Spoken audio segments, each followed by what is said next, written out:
عدلیہ کی آزادی کے حوالے سے یہ مقدمہ منفرد نوعیت کا ہے۔ پھر چیف جسٹس نے یہ بھی کہا کہ مقدمے پر فریقین سے سنجیدہ بحث کی توقع ہے، لارجر بینچ کو بہترین معاونت فراہم کرنی ہوگی۔ سپریم کورٹ نے عدالتی اصلاحات کے معاملے پر تمام فریقین سے وہ تحریری جواب بھی مانگا ہے، جبکہ supreme court rules and procedure bill پر پارلیمانی کارروائی کا ریکارڈ بھی طلب کیا ہے۔ اس حوالے سے عدالت نے قائمہ کمیٹی میں ہونے والے بجٹ کا ریکارڈ بھی وہ طلب کیا ہے، اور چیف جسٹس نے کہا کہ الزام ہے کہ ملکی تاریخ میں پہلی مرتبہ آئین کے بنیادی جزو کی قانون سازی کے ذریعے خلاف ورزی کی گئی ہے۔ یعنی یہ ایک بڑے اہم ریمارکس ہیں جس میں توہین عدالت کی جانب اشارہ دیا گیا ہے۔ اب سپریم کورٹ نے سیاسی جماعتوں اور وکلاء تنظیموں سے 8 مئی تک یہ جواب طلب کیا ہے۔ پھر چیف جسٹس نے کہا کہ پاکستان بار نے ہمیشہ آئین اور عدلیہ کے لیے لڑائی لڑی ہے۔ پاکستان میں سیاست نے تمام عدالتی کارروائی کو آلودہ کر دیا ہے کہ سیاسی فریقین انصاف نہیں بلکہ فائدے چاہتے ہیں۔ بڑی زبردست یہ ایک اور وہ دلیل تھی، کیونکہ بار بار سپریم کورٹ کو وہ متنازع بنانے کی کوشش کی گئی حکومتی بینچز کی جانب سے، اور جس طرح کی گھٹیا گفتگو وزیر قانون اعظم نذیر تارڑ، خواجہ آصف، رانا ثناء اللہ، مریم نواز، شہباز شریف، نواز شریف اور دیگر کے ذریعے سے کی گئی، اس کی مثال آپ کو گزشتہ تاریخ میں نہیں ملتی۔ یہ وہ لوگ ہیں جنہوں نے اس سے پہلے 1997 میں جیسے سجاد کے خلاف بھی جاتے ہوئے سپریم کورٹ پر حملہ کیا تھا، اور اب بھی یہ اسی کے لیے پر تول رہے ہیں۔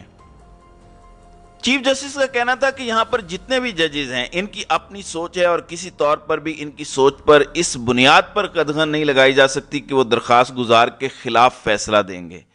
پھر جو پاکستان بار کونسل کے حسن رضا ہیں، انہوں نے کہا کہ آپ شاید غصہ کر گئے، ہم چاہتے ہیں کہ آئینی معاملات میں روایت یہی رہی ہے کہ سپریم کورٹ کے سینئر ججز کو بٹھایا جاتا ہے کیونکہ ان کی سوچ جونیئر ججز سے بہتر ہوتی ہے۔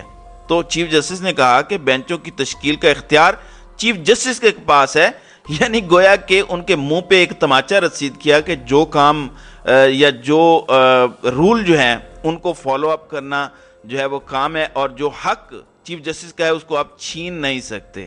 ٹھیک ہے، تو حسن رضا نے کہا کہ چاروں صوبوں کی بار کونسلز کو بھی فریق بنایا جائے۔ تو چیف جسٹس نے کہا کہ یہ پہلا قانون منظور ہوا ہے جس پر سپریم کورٹ پر تحفظات ظاہر کیے گئے۔ یہ پہلی دفعہ ہے کہ مقننہ نے آئین کی خلاف ورزی کی ہے۔ آئین میں سپریم کورٹ سے متعلق قانون سازی کے حوالے سے حدود و قیود موجود ہیں، ہم نے انہیں بھی دیکھنا ہے۔ پھر حسن رضا نے کہا کہ مناسب ہوگا کہ اگر اس مقدمے میں فل کورٹ تشکیل دیا جائے، پاکستان بار کونسل بینچ میں 7 سینئر ترین ججز شامل ہوں تو کوئی اعتراض نہیں کر سکے گا۔ بینچ کے ایک رکن کے خلاف 6 ریفرنس دائر کیے ہوئے ہیں۔ بار کونسل نے جسٹس مظاہر نقوی کو بینچ سے الگ کرنے کی استدعا بھی کی۔ ایک طرف فل بینچ کی بات کرتے ہیں، ایک طرف جسٹس مظاہر علی نقوی کو وہ باہر نکالنے کی بات کرتے ہیں۔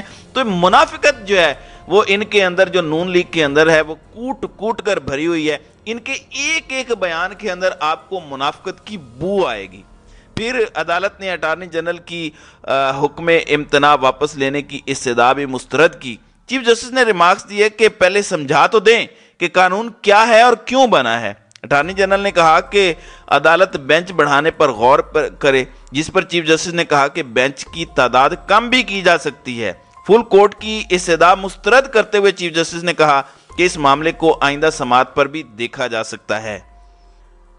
اب اس کیس کی سماعت وہ آگے جو پیر آ رہا ہے اس وقت تک کے لیے ملتوی کی گئی ہے۔ دوسری جانب آپ کو پتہ ہے کہ قاضی صاحب کی جانب سے عدالت کو خطوط لکھنے کا سلسلہ وہ جاری ہے۔ یہ خطوط وہ پہلے میڈیا کے پاس پہنچتے ہیں، ایک پورا نیریٹو وہ بیلڈ اپ کیا جاتا ہے، اور اس کے بعد یہ منظر عام پر آتے ہیں۔ پھر جو اس وقت حکومتی بینچز ہیں وہ ثاقب نثار کا نام لے کر بطور خاص سپریم کورٹ کا وہ نشانہ بنانے کی کوشش کر رہے ہیں، اور ان کا مقصد صرف یہ ہے کہ یہ ثابت کیا جا سکے کہ جو نواز شریف کے خلاف فیصلہ ہوا شاید وہ کسی تعصب کا نتیجہ تھا۔ اور بڑی حیرت کی بات ہے کہ نواز شریف جن کے خلاف ان فلیٹس کی وجہ سے فیصلہ آیا وہ انہی فلیٹس کے اندر رہ رہے ہیں جن کے بارے میں یہ اب تک جو ہے وہ ڈاکومنٹس جو ہیں وہ پیش نہیں کر سکتے، جن کے متعلق کہا گیا تھا کہ یہ بتائیں کہ یہ پیسے انہوں نے کہاں سے لیے، کس طریقے سے پیسوں سے یہ فلیٹس بنے ہیں۔